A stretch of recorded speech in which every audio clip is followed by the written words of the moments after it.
Welcome to Missing the Mark, where we look for meaning in strange places. I'm Christopher.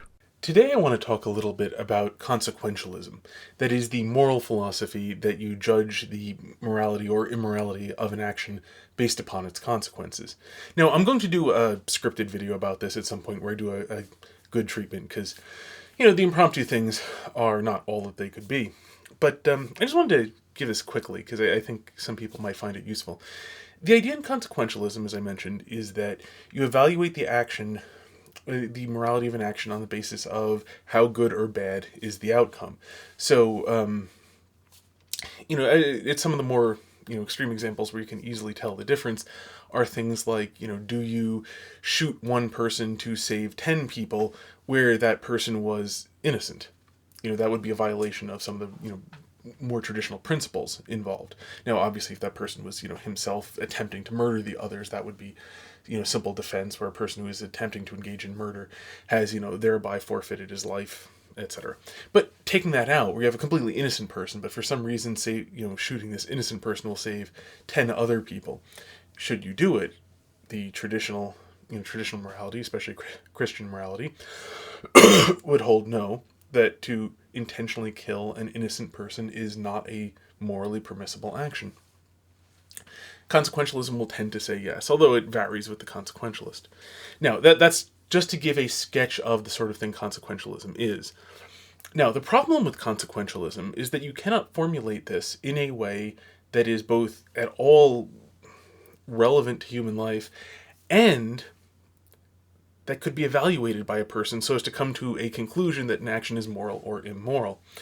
That first part is just, you could formulate certain trivial things that would be evaluatable, but they'd be so trivial that you couldn't actually use them for anything valuable, basically by restricting the scope too much. So the caveat of there are things that don't matter aside, and I bring this up because I am sure I would get people telling me about these things.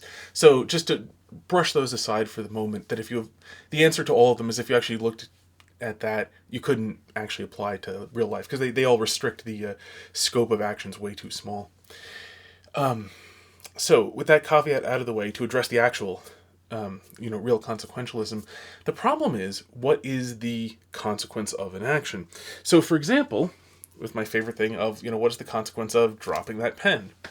Well, the pen fell, hit my hand, but it was seen by other people, it moved the air around, and what's the consequence of those things? I have no idea. I have no way of knowing. You may have heard of chaos theory, and its classical thing that a butterfly flaps its wings in New York, and months later, as a result, there is a thunderstorm in Hong Kong.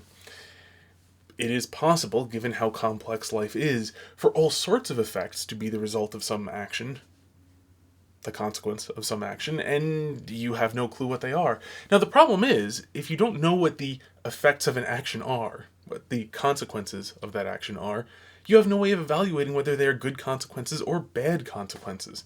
For all you know, the dropping that pen there that I did is what will enable in the 23rd century some dictator to come into power and murder hundreds of billions of people.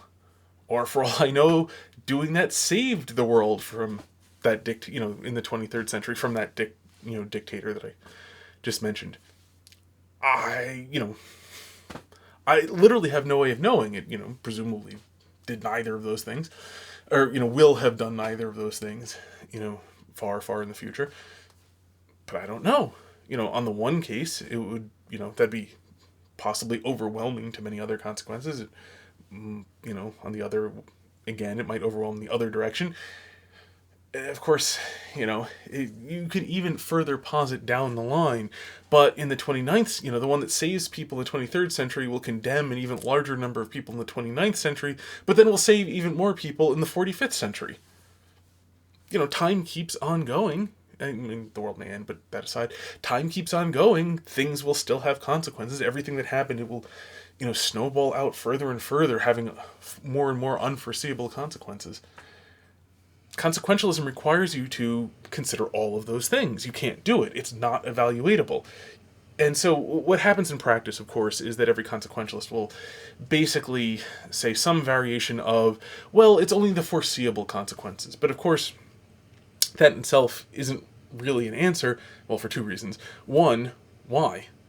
I mean, just because it's hard doesn't, make the alternative just fine. And second, you don't know which consequences are the relevant ones for you to foresee. So, this pushes back basically one step to how much effort should I put into trying to foresee these consequences? Because, of course, at the limit of not foreseeing the consequences, if you put a blindfold on yourself before you start driving your car down the road and then, run over 7 people, well, you couldn't foresee that,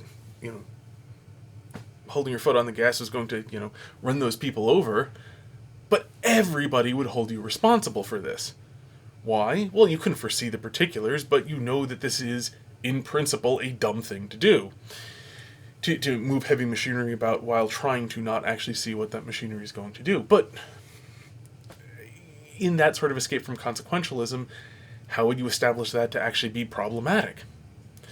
And so, you can, of course, get around all this through arbitrary rules, which, by and large, is what people will tend to do. That is, whenever anyone has an unworkable idea, they tend to put completely arbitrary limits on it, and then, sort of just yell at you if you ask, well, why? That's a completely arbitrary limit. And then they yell at you, because, it wouldn't work otherwise, or stop being an idiot, or you're an awful person for asking a question like that, etc. So that's how it goes. It's by the way, the reason I think why consequentialism is attractive is because it does bear some relationship to how God works. That God is the only one who can actually be a consequentialist, because God, being omniscient, knows all of the consequences of every action. Further, God can, since God has creative input into the world, God can arrange things such that the consequences of an action, in fact, come out well. It gets really, really complicated when you throw free will into that. But in any event, it doesn't vitiate. It just makes it so that you can only talk about it in generalities, not specifics. But there's sort of one final piece here, and that is this also indicates why it is that true freedom is found in following God's will, or in doing God's will. Because God can arrange the world such that principles will actually have good consequences. In that full sense of consequences, down through the ages. The will can only be said to move towards what it apprehends, freely. To freely choose something, you must know what it is. If you don't know what the consequences of your actions are, you cannot be said to be freely choosing them. In fact, if you are, simply acting on your own as a finite creature, you are in bondage to your circumstances, because your circumstances are what dictate what consequences your actions will actually have.